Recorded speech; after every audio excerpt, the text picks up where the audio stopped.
Ce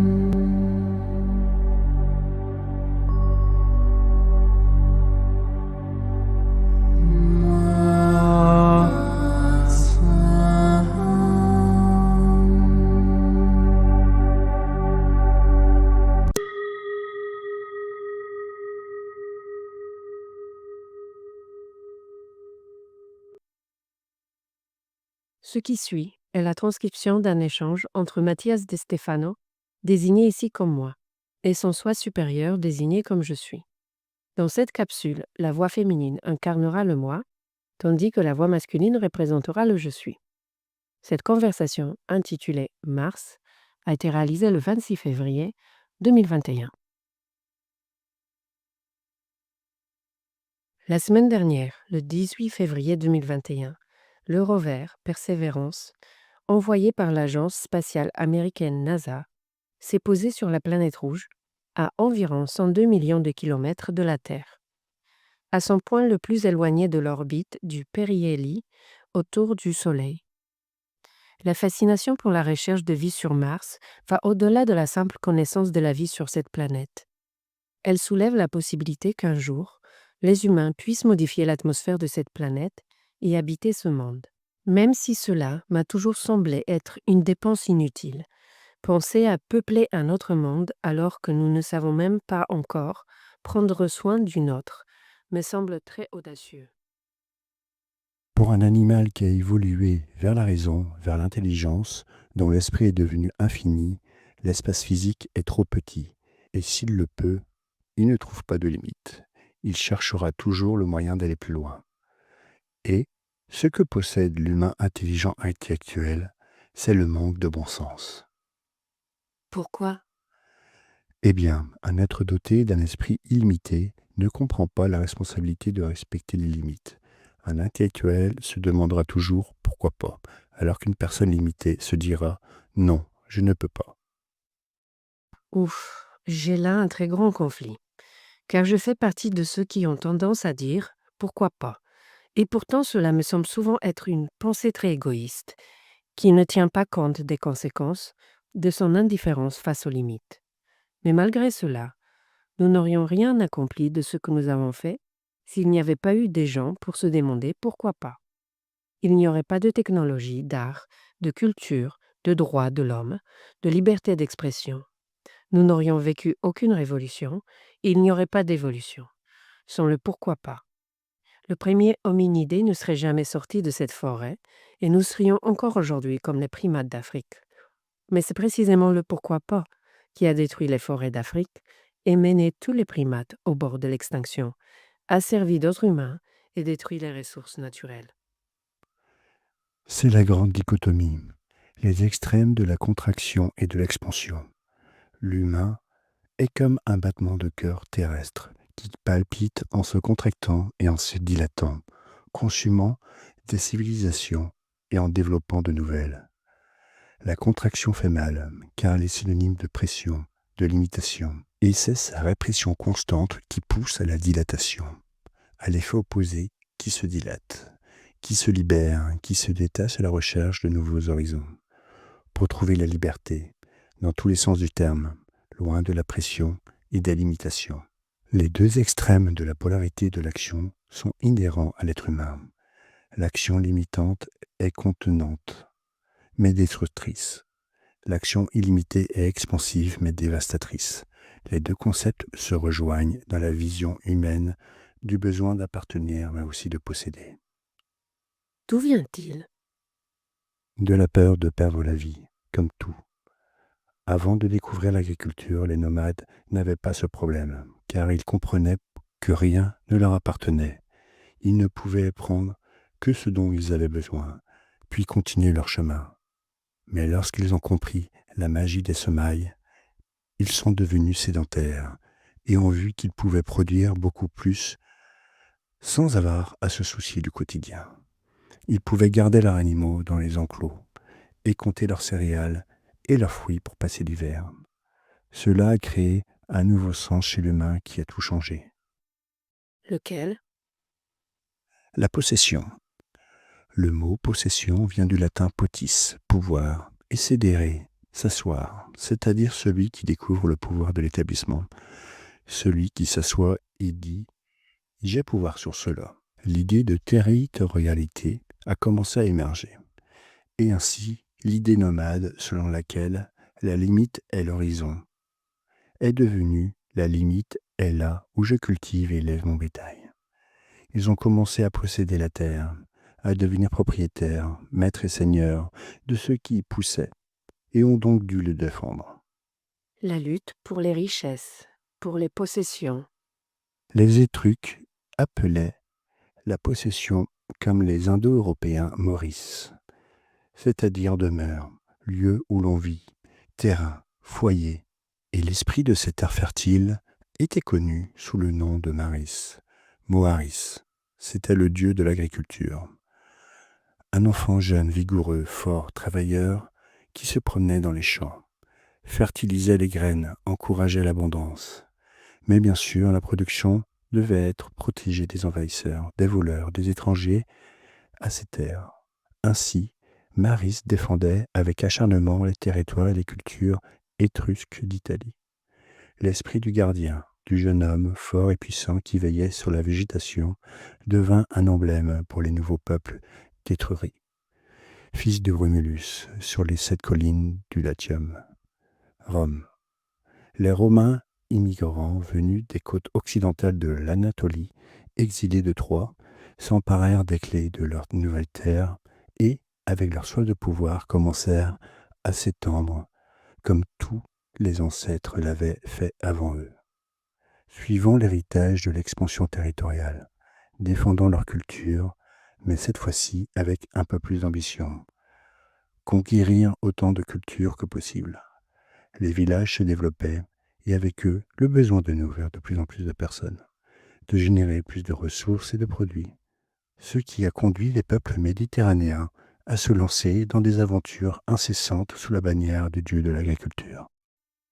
C'est lui de l'agriculture? Il faisait tout cela pour les champs? Bien sûr. Ainsi, Maris s'est romanisé pour devenir Martius, connu aujourd'hui sous le nom de Mars. Le dieu romain de la guerre était le dieu de l'agriculture. Je n'aurais jamais pensé cela. Tout pour la nourriture, mais les anciens n'étaient pas stupides, et leur campagne militaire n'avait jamais lieu pendant l'hiver rigoureux, car il était inutile de se battre dans le froid et avec une pénurie de nourriture. Envahir des territoires sans travailleurs actifs n'est pas une bonne option. Ils ont donc établi certaines règles de combat. Toutes les campagnes devaient avoir lieu à partir du printemps, avec les premières semailles. Ils pouvaient ainsi au moins conquérir des champs en production pour nourrir les soldats. C'est pourquoi le premier mois de l'année a été nommé en l'honneur du dieu de l'agriculture et des semailles, qui est rapidement devenu également le dieu des batailles et de la guerre pour défendre les champs. Les champs de Mars, au mois de mars. Mars vient-il de Mars? Martius, c'est le temps de Mars, tout comme le deuxième jour de la semaine, mardi. Tout cela en l'honneur de ce dieu. Les Nordiques appelaient Mars Tyr. C'est pourquoi en anglais, le deuxième jour de la semaine s'appelle Tuesday, le jour de Tyr. Mais ils ont conservé la nomenclature du mois en référence à Rome. Mars, le premier mois de l'année? Janvier et février sont des mois ajoutés par les Romains et les Grecs, qui avaient 10 mois dans leur calendrier. Mars est dédié à Mars, Martius, l'initiateur de semailles. Avril était dédié à Aphrodite, Apru, Aphro, la beauté printanière. Juin était dédié à la déesse Junon, épouse de Jupiter, divinité de la jeunesse et du mariage, de l'union. À partir de là, les mois étaient nommés dans l'ordre depuis le début de l'année. Quintilis, 5e mois, juillet. Sextilis, 6e mois, août. Septembris, 7e mois. Octobris, 8e mois. Novembris, 9e mois. Et Décembris, 10e mois. Quintilis a été renommé par Jules César, suivi par Auguste César, qui a changé son nom en Sextilis en référence à la divinité, d'où les noms juillet et août. Waouh, intéressant. Et janvier, février? 2 mois ajoutés après avoir adopté le calendrier solaire de l'Égypte et de la Mésopotamie. Les jours de célébration du changement annuel ont été réorganisés. Janvier est en l'honneur du dieu du temps, Janus, qui possède 2 visages, l'un tourné vers le passé et l'autre vers l'avenir, symbolisant la fin et le début de l'année. Et février vient de la période de purification, moment où on se renouvelait pour commencer le nouveau cycle en mars, du latin februa, expiation, purification. Et le cycle commence en mars. Cette planète est donc liée au bélier. Le signe initiateur, le mouvement, la force, la volonté, l'inertie et l'étincelle qui déclenche toute chose. Et c'est lui qui peut déclencher un incendie et tout brûler. La colère du feu, la rage, la fureur. C'est pourquoi les Grecs appelaient ce dieu Arès, du mot aré qui signifie malheur. Contrairement aux Romains, les Grecs voyaient ce dieu comme celui qui englobait tous les malheurs, les conflits, les batailles, les guerres qui perturbaient l'harmonie de la vie quotidienne, celui qui détruisait tout sur son passage. Détesté par les autres dieux et les humains, Arès n'hésitait pas à montrer son mécontentement envers le monde en détruisant tout sur son passage. Et la planète a englobé ce concept. Pourquoi l'ont-ils appelé Mars? À première vue, on comprend pourquoi. Si vous le regardez depuis le ciel, vous verrez que sa couleur n'est pas comme celle des autres étoiles, blanchâtre mais rougeâtre. La couleur rouge de sa lumière faisait qu'on l'imaginait baigné de sang.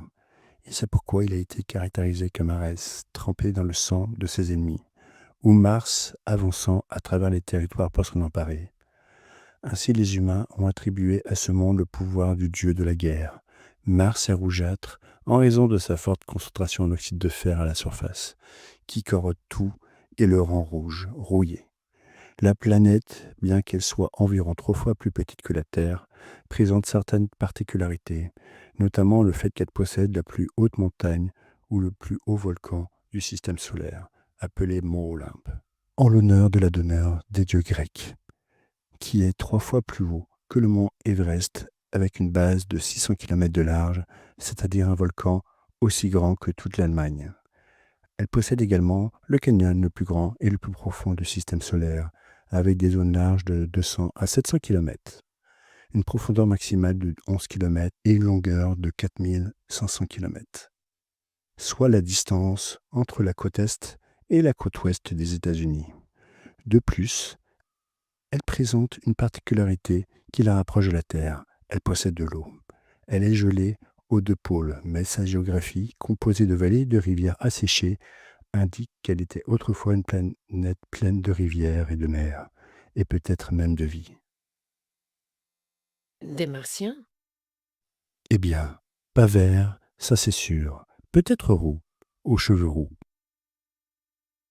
Est-il vrai que les Martiens sont venus vivre sur Terre à une époque et que les roux en sont le souvenir? Non. C'est tout? Bon, il fallait que j'essaie. Les histoires, les hommes ou les guerriers viennent de Mars, et les femmes et les muses viennent de Vénus, ne sont rien d'autre qu'une légende issue de l'interprétation mythologique grecque. Il est vrai que des êtres d'autres mondes sont venus sur le nôtre, mais cela n'empêche pas les humains d'avoir embelli leur visite avec leur propre histoire et conte. Je comprends. Ce qui nous importe de Mars, c'est son action. Cette planète représente la volonté d'un notre subconscient. Et, comme nous l'avons vu, elle décrit l'expansion. Comme nous l'avons vu, l'être humain cherche naturellement à s'étendre, à étendre ses possessions, et ainsi il associe la possession au travail. Et s'il ne travaille pas, il envahit. Et s'il n'a pas assez de pouvoir, il vole, il trompe. La recherche de la possession est liée au fait d'avoir, de contrôler. Mais tous ces concepts ne naissent pas de la force de posséder, mais de la peur de perdre. Mars décrit le cœur biologique, un organisme conçu pour le combat, contre la faim, contre le sommeil, contre les virus et les bactéries, contre la pression du monde, contre l'extinction. Le corps était conçu comme une armure de l'être, préparé pour la grande bataille de la vie. Et la façon de survivre est d'accumuler des réserves, de se nourrir, d'avoir de quoi affronter la vie, d'avoir l'énergie nécessaire pour traverser les pires moments. La première bataille est de vivre, la deuxième est de respirer, la troisième est de manger, la quatrième est de dormir, la cinquième est de se reproduire, la sixième est de transcender. Pour le corps, tout repose sur la lutte pour la survie. L'action est donc la clé pour y parvenir. Et l'action dit, avant que le monde ne me consume, je dois consumer le monde. Ainsi, il existe une force interne en chaque être vivant qui le pousse à sortir de là, où il se trouve avec le besoin de s'étendre, de gagner du territoire, de conquérir. L'expansion martienne du printemps, polliniser, se reproduire. Comme vous le voyez, pour la nature, cette lutte est normale, équilibrée. Elle vit en harmonie avec le reste des choses, car elle repose sur l'effrontement de la matière, qui est limitée en quantité, mais illimitée dans sa transformation. Mais alors arrive l'intellect, et la limitation de la matière lui apparaît comme une prison, là où le corps voit des opportunités de subsistance, l'esprit ne voit que des limitations d'existence. Il crée des contes, des légendes, des rêves, qu'il parvient à concrétiser à l'aide des matériaux du sol. Mais cela ne lui suffit pas. Il a besoin de plus. Il utilise la culture, la pensée et l'art comme moyen de combat, et interprète les autres comme des bactéries. C'est ainsi que naissent les guerres, les invasions, les empires, les génocides. Le sang versé est le besoin de l'esprit de satisfaire son besoin illimité dans un monde limité. C'est pourquoi nous nous mettons en colère. C'est pourquoi il y a de la rage, de la colère. C'est toute l'énergie que génère notre esprit en cherchant à obtenir ce qu'il ne peut pas avoir, qui va non seulement au-delà des objets, mais aussi des personnes, des émotions, des âmes. Nous nous mettons en colère contre les autres parce que nous ne parvenons pas à obtenir d'eux ce que nous attendons. Et nous ne pourrons jamais l'obtenir des autres, car cela vit dans l'idylle de notre esprit limité. C'est frustrant. Et cela met en colère. Nous nous battons pour nos mécontentements, parce que les choses ne se passent pas comme nous l'espérons, parce que ce n'est jamais suffisant. Cela vous dit quelque chose? Oui, cela me dit quelque chose. Mais il est difficile de ne pas se fâcher, c'est-à-dire. Comment contrôler en soi ce besoin presque biologique de vouloir posséder, que tout se passe comme prévu? Je comprends ce que tu dis, mais chez beaucoup de gens, cette façon d'être est presque un programme. Cette attitude est transcendée lorsque tu parviens à dégager les deux satellites de Mars. Phobos et Deimos? Ce sont deux astéroïdes, des rochers, qui orbitent autour de Mars, mais leurs noms ont une énorme symbolique dans cette lutte. En 1877, l'astronome Hall a vu ces deux satellites tourner autour de la planète rouge et les a très judicieusement nommés Peur, Phobos, et Panique, Démos. La peur et la panique sont les satellites de l'esprit de chaque être humain, comme des mouches qui tournent autour de lui, lui rappelant qu'il peut perdre la bataille. Ses guerres mentales, émotionnelles ou physiques sont constamment menacées, et ses rochers tourbillonnent dans son esprit intelligent, le faisant douter de ses capacités illimitées. Ainsi, l'intellectuel devient froid, contrôlant, manipulateur, oubliant le présent et cherchant à s'accrocher à l'avenir, contrôlant l'impossible, perdant la notion du possible. La peur consume l'action de Mars et la transforme en réaction. La panique consume la volonté de Mars et la transforme en violence. Personne n'est mauvais ou agressif par nature. Toute violence, agression, réaction et impulsion proviennent d'une peur, de la panique de perdre le contrôle, de tomber dans les griffes de la limitation. Tout être violent, agressif, guerrier n'est rien d'autre qu'une âme qui craint de perdre ce qu'elle a obtenu. Se mettre en colère est donc synonyme de peur. L'agressivité n'est rien d'autre que de la panique accumulée. Parfois, beaucoup de choses me mettent en colère. Je suis en colère contre de nombreuses injustices, ou je me fâche beaucoup contre certaines personnes. Je suis en colère quand les gens font des commentaires sans demander, quand ils critiquent sans écouter. Je suis très en colère que les personnes qui travaillent sur la conscience se considèrent supérieures ou donnent des leçons aux autres depuis leur supériorité morale. Cela m'énerve beaucoup quand, au lieu de suivre leur propre processus, ils veulent contrôler le mien ou me donner des conseils que je n'ai pas demandés. Cela me rend parfois irascible de voir que la même chose se produit à l'échelle planétaire. tant de jugements, tant d'injustices, tant de séparations. Cela me désespère de voir que la conscience est une bataille, presque perdue quand je vois la réaction des gens face à la moindre chose. Quand des millions sont dépensés pour aller sur Mars, alors que sur Terre, on n'a pas réussi à trouver l'équilibre.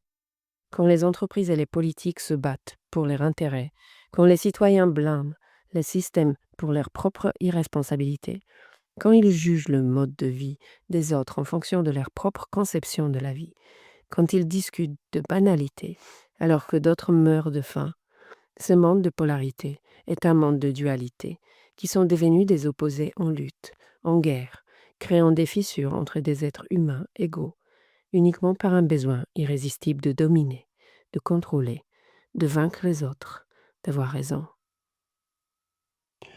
Inspire et souviens-toi de ce qu'a dit Pluton. Tu vas mourir. Peu importe ce que tu fais, tu mourras quand même. Il n'y a qu'une seule issue possible. Tu es dans un monde limité et ton corps a une fin, tout comme ta raison et ton intelligence. Lutter pour contrôler l'incontrôlable ne fait qu'éveiller Phobos et Démos en toi. C'est là que naissent les mots de Mars dans l'humanité. Mais souviens-toi, Mars n'est pas la guerre, c'est l'agriculture. Redonne un sens à ce monde. Inspire, plante la graine. Sois patient pendant qu'elle prend racine. Arrose-la avec les eaux de ton âme, avec l'inspiration de ton esprit. Chante-lui pendant qu'elle grandit.